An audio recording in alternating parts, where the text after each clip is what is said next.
제가 이번에 전시회를 하나 갔다 왔습니다. 시부야에서 개최한 공포심전이라는 데를 갔다 왔어요. 원래는 제가 이거를 일정이 안 맞아가지고 못 갈 뻔했는데 연장이 돼가지고 이번에 갔다 오게 됐습니다. 너무 다행히도. 이번 이 공포심전이 전 전시회를 전부 다 촬영할 수 있는 공간이어가지고 제가 좀 영상을 찍어왔거든요. 일단 그거를 먼저 보고 오시겠습니다.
ゆっくりゆっくり頼むよ。ねえ、結構怖いんだよなんか。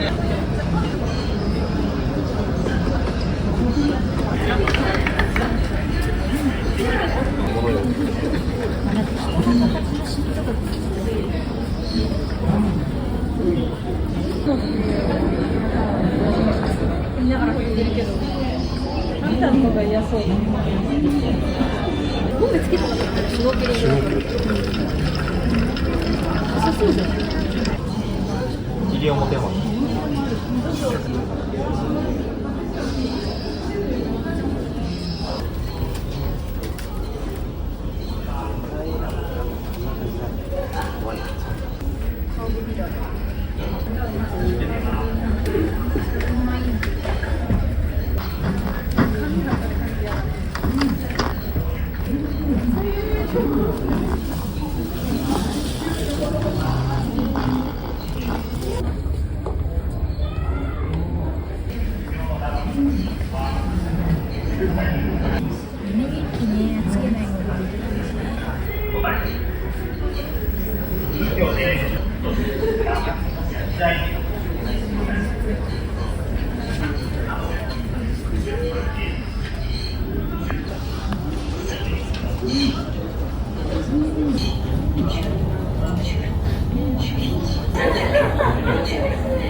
네, 이런 전시회였어요. 공포심전은 말 그대로 인간의 공포심에 대한 전시예요. 뭐 우리가 흔히 생각할 수 있는 뭐 선당 공포증이라든가 아니면 거대한 것을 보고 놀라는 공포증이라든가 죽음에 관한 공포증 이런 흔히 생각할 수 있고 보편적일 것 같은 공포증 외에도 되게 다양한 공포증들이 다뤄지고 있었습니다. 저는 이번 전시회가 개인적으로 정말 얻는 바가 많았어요. 사실 저는 아무것도 모르고 그냥 공포라고 적혀 있어가지고 무서운 전시회인가 보다 하고 갔는데 그렇지도 않더라고요. 전시회 전체가 무서움보다는 이런 공포증도 있습니다라는 그런 가시화를 위한 목적이 강했던 것 같았어요. 놀래킨다거나 사람을 끔찍한 장면을 보여준다든가 이런 거는 거의 없고 정말 그 공포증을 갖고 있는 사람이 어떠한 경위로 그렇게 공포를 갖게 됐고 어떤 공포스러운 심리를 갖고 있는지 그런 내면에 주목하는 전시회였기 때문에 무서운 전시회는 아니었어요. 그래서 더 좋았던 것 같고 제가 그래서 너무 이 전시회가 좋아서 제가 원래는 전시회에서 팜플렛을 잘 안 사거든요. 근데 팜플렛을 구매해버렸다. 와...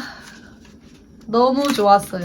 물론 모든 공포증에 대해서는 다뤄져 있지 않지만은 전시에서 다뤘던 대부분의 공포증이 이 책에 간략하게 소개가 되어 있습니다. 이 뒷부분에는 좌담회 같은 형식으로 공포증에 대해서 혹은 이 전시에 대해서 이야기하는 파트도 존재를 합니다. 그리고 제가 가차가차도 한번 그걸 돌렸는데 100엔짜리 가차가차가 있는 거예요. 거기 기념품 샵에. 그게 무슨 가차였냐면은 전시회에 걸려있는 사진을 프린트해가지고 꾸깃꾸깃해가지고 거기 담아가지고 가차가차랍시고 이렇게 놔둔 거였어요. 제가 뽑은 거는 꿈 공포증 같은 거였어. 꿈을 잊어버리는 것에 대한 공포심이 있어서 꿈 일기를 맨날 적는 그런 전시 코너가 있었거든요. 그 일기 중 한 면을 제가 받았어요. 일기 중 한 면을 A4용지에 복사한 것을 꾸깃꾸깃 해가지고 캡슐에 넣어놓은 거를 제가 100원을 주고 뽑았습니다. 그것도 다 추억이죠 뭐. 이번 공포심전은 정말 좋았어요. 인간에게 다양한 공포심이 있다는 것을 다양하게 표현을 해준 그런 전시회였어가지고 그런 전시회적인 상상력에도 놀랐고 공포심이라는 것을 이렇게까지 전시회로서 표출할 수 있다는 것도 너무 놀랐고요. 인간에게는 공포증이 누구나 있지 않습니까? 약소하게든 뭐 정말 극심하게든 누구에게나 어떠한 것에 대한 공포는 존재하기 마련인데 제가 이번에 전시회를 혼자 갔다 왔거든요. 친구들이랑 온 사람, 연인이랑 온 사람들이 막 대화를 하면서 전시회를 보지 않습니까? 그것이 저에게도 막 들리는데 주변 반응들이 막 그런 게 많더라고. 너는 이런 공포증 갖고 있어? 나는 이런 거 좀 있는 것 같아.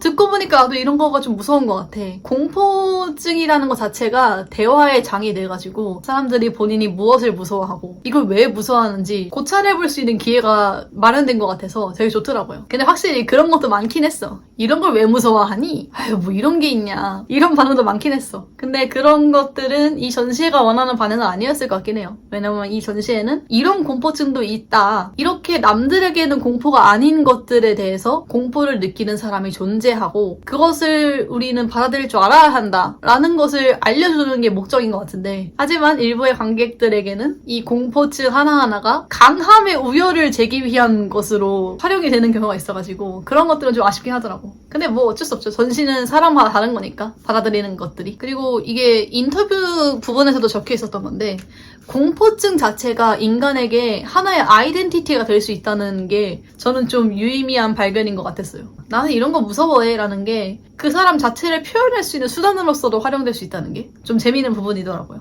저는 어떤 공포증을 갖고 있냐면은 되게 예전에 지금은 극복한 공포증인데 방문을 딱 열었는데 그 뒤에 이름 모를 정말 징그러운 벌레가 있었던 적이 있었어요. 되게 예전에. 그래서 그 이후부터 방문 뒤에 대한 공포증이 생겼어요. 이사 오면서 자연스럽게 사라졌는데 예전에는 그게 진짜 심했어요. 벌레 공포증도 아니고 그 방문 뒤에 있는 미지에 대한 공포증? 그래서 방문 열 때 진짜 조심스럽게 열었어요. 옛날에. 그래서 이 공포심전을 보면 알 수 있습니다만은 되게 공포증이라는 게 별거 아닌 거에서 갑자기 확 나타난 거거든요. 환공포증에 대해 다루는 코너가 있었는데 거기 적혀있는 거 보니까 SNS에서 무심코 본 사진 때문에 혹은 어떤 풍경을 바라보다가 무심코 본 장면 때문에 어쩌다가 우연히 무심코 이런 키워드가 많이 반복이 되거든요. 공포증이라는 게 정말 한순간에 확 오는구나라는 게 저도 그걸 겪어봤으니까 많이 공감이 가는 부분이었습니다. 그리고 또 아직까지 있는 공포증 중에 하나는